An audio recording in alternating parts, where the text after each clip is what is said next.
Bonsoir à toutes et à tous, bienvenue sur ma chaîne. C'est reparti pour une nouvelle vidéo. Donc je rigole et j'ai même pas commencé déjà, mais bon.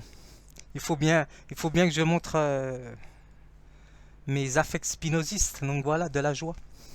Alors, les gens n'ont pas encore compris les concepts, mais ça viendra, hein, donc voilà. Encore un effort et vous allez y arriver, hein, pour ceux qui vont se sentir visés. Donc voilà. Alors, je vais déjà, on va dire, je vais déjà faire la citation. Non, le préambule, on va dire, sur ce quoi je veux me pencher. Donc, ça va être sur la. Déjà, pour dire déjà que là, l'idée plagiat, elle est très forte parce qu'elle est dans l'art de faire dire ce que l'autre n'a pas dit. Donc, voilà. Donc, c'est l'art de la fausse argumentation. Donc, voilà. Qui est flasque, qui tient pas en route, quoi. Qui tient pas la route. Donc voilà, alors ce que je vais faire, je vais lancer deux fables sur l'idée découverte et l'idée plagiat. Alors à partir de mon concept que j'ai mis en place d'idée découverte et d'idée plagiat, donc voilà.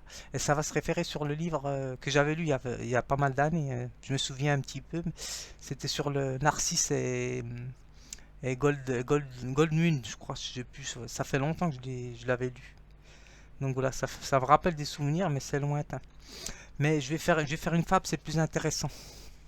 Donc voilà, alors je vais déjà dire que déjà Nietzsche ne condamne pas les corps, hein, donc voilà, moi je suis quand même un peu nietzschéen. Donc le dionysiaque, version pratique du monde, hein, donc voilà, opposé à l'apollinien, donc voilà, qui est dans l'esprit, ça on le sait, hein, donc c'est la philosophie de Nietzsche. Donc lui il est dionysiaque, donc comme ce que j'avais dit je vous renvoie à la vidéo que j'avais fait sur l'artiste, la philosophie, les artistes et les autodidactes artistes. Donc voilà. Que j'avais dit que j'avais donné des citations de Nietzsche comme quoi il était dionysiaque et qu'il ne condamnait pas les corps. Donc je suis d'accord avec lui puisque je suis spinoziste. Il est l'héritier de Spinoza. Donc voilà. Euh, Ce qui est intéressant chez Spinoza, c'est qu'il ne condamne pas les corps, ça comme tout le monde le sait. Et en fin de compte, il est dans la communion des corps, mais dans le mariage. Donc il ne condamne pas aussi le, le plaisir sensuel, ça c'est normal. Donc voilà. Alors, maintenant plus sérieusement, je vais vous lire mes deux petits textes que j'ai fait rapidement. Là, je vais commencer à prendre goût à écrire. Alors, même si c'est du brouillon. Alors, alors le premier, il s'adresse à l'idée plagiat. Alors, toutes les idées plagiat, féminines ou masculines. Donc voilà. Alors, je commence. Alors, l'idée plagiat, c'est sa soif de sang et de gloire à vouloir avoir le mot ou mot MAUX. L'idée plagiat est celui ou celle qui excelle en renversant la situation à son avantage en prélevant minutieusement les indices chez l'idée découverte. Ce désir d'étancher sa soif pour son goût de l'immortalité le ou la détermine à se croire sculpteur ou sculpteuse, en un mot, un ou une artiste. Ce fantasme, il ou elle, l'idée plagiat, le rêve au travers d'un indice qu'il ou elle a su prélever chez l'idée découverte.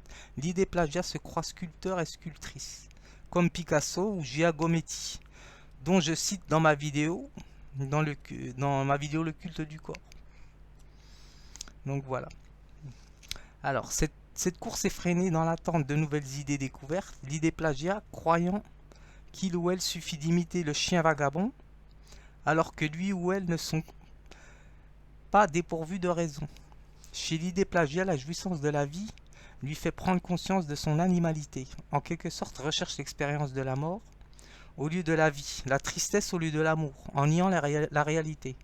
Ce n'est pas tout. Il ou elle ne cesse de faire des projections face à son impuissance à ne pas être artiste. Dépourvu d'idées, elle ou il est tiraillé par ses appétits croyant atteindre la figure de saint Augustin.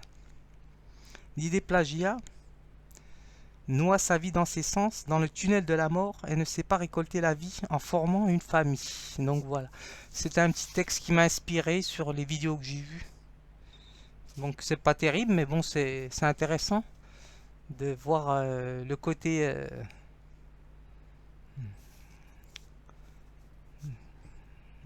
mystérieux.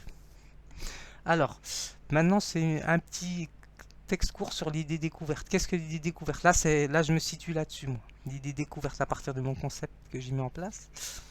Alors, l'idée découverte, bien que la vie ne soit pas un tour de passe-passe réussi, l'idée découverte, c'est donner le ton et l'accent aux années qui ont précédé dans ses désirs imagés. L'âge et la maturité a marqué ces expériences surprenantes qu'est la vie.